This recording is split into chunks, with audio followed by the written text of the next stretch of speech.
कल रात तक जो 244 हमारी जांचें की रिपोर्ट आई थी, उसमें से 963 नेगेटिव आई थी और 81 पॉजिटिव आई थी। उसके बाद से हमारी 2016 पॉजिटिव मरीज हो गए हैं।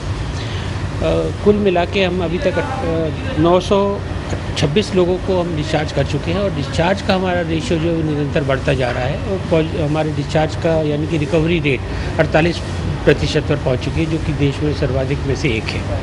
सबसे अच्छी बात यही है कि और भी कई लोग हैं हमारे जो भी दूसरी रिपोर्ट नेगेटिव आने पे डिस्चार्ज का इंतज़ार कर रहे हैं। डिस्चार्ज की एक नई पॉलिसी भी अभी शीघ्र ही लागू हो जाएगी, जिसमें हमें अब 10 दिन के बाद हम उनको डिस्चार्ज कर सकेंगे, जिनमें 3 दिन से बुखार का कोई भी लक्षण नहीं रहेगा और उनके अंतिम लक्षण को 10 दिन हो चुके होंगे।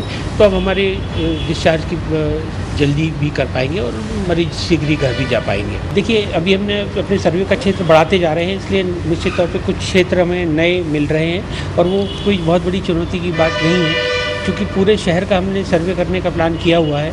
तो समस्त क्षेत्र में जब सर्वे करेंगे और बहुत ज़्यादा मात्रा में हम सैंपल उठाएंगे, कल की अगर सैंपल की संख्या देखें तो हमने 1400 सैंपल उठाए थे। तो इसमें से पॉजिटिविटी की संख्या ज़्यादा आने की संभावना रहती है और इसमें कोई चिंता करने की बात नहीं है। अधिक से अधिक लोगों को हम सैंपल करके और अधिक से अधिक लोगों को हम छांट रहे हैं, जिन्हें भी बीमारी है या लक्षण है, उन लोगों के हम सैंपल करके उनको बाहर निकाल के चिन्हित कर रहे हैं। वो पहले जो हमारी पॉजिटिविटी आती थी, कभी आपने देखा होगा कि 200-250 तक भी हमारे पॉजिटिव आए हैं। उस लिहाज से हम लोग काफ़ी अच्छी स्थिति में आ गए। पॉजिटिविटी रेट हमारी बहुत सुधर गई है, पहले की तुलना में काफ़ी अच्छी स्थिति में हम लोग आ गए। देखिए, ये एक प्रेडिक्शन रहता है एपिडेमियोलॉजिकल सर्वे के आधार पर, और जैसे बाकी देशों में भी सेकेंड पीक आई थी, तो इस आधार पर ये माना जा रहा है कि मध्य प्रदेश में भी एक और पीक आएगी। उसके हिसाब से ये माना जा रहा है कि इंदौर शहर में हमें काफ़ी अधिक बिस्तरों की आवश्यकता होगी। इस पर कल गहन चर्चा माननीय कमिश्नर महोदय, कलेक्टर महोदय और डीन की उपस्थिति में हुई थी और हम लोगों ने इसमें एक विस्तृत कार्य योजना बना ली है कि हम लोगों को जो अधिक बेड की आवश्यकता होगी, चाहे वो आइसोलेशन बेड हो, जिसमें हमें लगभग 10,000 तक बेड की आवश्यकता आइसोलेशन में पड़ेगी, चाहे वो 600 बेड हमें आईसीयू के हों, चाहे वो वेंटिलेटर बेड की आवश्यकता हो, सभी को चिन्हित कर लिया गया है। और इस जो 1 माह का लगभग हमें समय है, इसमें हम लोग पूरी प्लानिंग कर लेंगे और पूरी तरह से हम लोग तैयार हैं किसी भी आकस्मिकता की स्थिति से निपटने के लिए। इसके अतिरिक्त एक और बात मैं आप लोगों के साथ शेयर करना चाहूँगा कि राज्य शासन और केंद्र शासन का जो निर्देश हमें प्राप्त हुआ है, उसमें हमें फीवर क्लिनिक की स्थापना करनी है, जो कि कल से हम लोग चालू कर देंगे।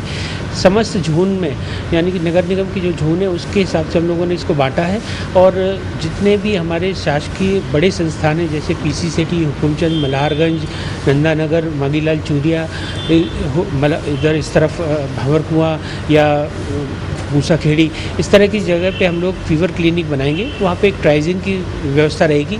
कोई भी ऐसा व्यक्ति जिसे सर्दी, खांसी, जुकाम, क्योंकि अब लोगों में जागरूकता काफ़ी बढ़ गई है और लोग ऐसे स्वयं सामने आ रहे हैं जो कि सर्दी, खांसी के लक्षणों को लेकर हमारे पास रोज़ ही टेलीमेडिसिन के माध्यम से संपर्क करते हैं कि कहीं उन्हें कोई दिक्कत तो नहीं है। तो ऐसे लोग हमारे पास इन संस्थानों में आ सकते हैं और उन्हें हमारे चिकित्सकों को दिखा सकते हैं। आवश्यकता पड़ने पर उनकी सैंपलिंग भी की जाएगी और यदि सैंपल में वो पॉजिटिव पाते हैं, यदि उनको लक्षण पाए जाते हैं, तो उनको होम आइसोलेशन और आवश्यकता पड़ने पर उनको क्वारंटाइन भी किया जाएगा। करीब 10 सेंटर्स हम लोगों ने बनाए हैं, जिनमें चिकित्सकों की भी पोस्टिंग रहेगी और 4 हमारी सैंपल टीम रहेंगी, जो कि चारों हमारे जो मेडिकल के जोन हैं उन पे रहेंगी और आवश्यकता पड़ने पर वो मूवमेंट करके वहाँ पर जाकर उन जोन में जाकर सैंपल भी करेंगी।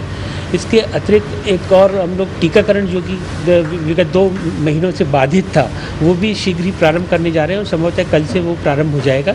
टीकाकरण भी का जो निर्देश आया था राष्ट्रीय स्तर पर, वो ये था कि कंटेनमेंट एरिया में सिर्फ संस्थागत एरिया में भरी करना था हमें, बाकी आउटरीच एरिया में हम नहीं करेंगे। तो हम जितना भी हमारा इंदौर शहर में बड़े संस्थान हैं, चाहे वो पीसी सिटी हो, चाहे वो हुकुमचंद हो, मल्हारगंज हो, बाणगंगा हो, ऐसे समस्त स्थानों पर हम टीकाकरण शुरुआत कर रहे हैं। और जहाँ पर हमारे कंटेनमेंट जोन नहीं है, वहाँ पर हम कुछ स्थानों पर आंगनवाड़ी या स्कूल ऐसे स्थान चुनकर वहाँ पर हम प्रारंभ करने वाले हैं, जहाँ पर आउटरीच सेशन भी लगाएंगे।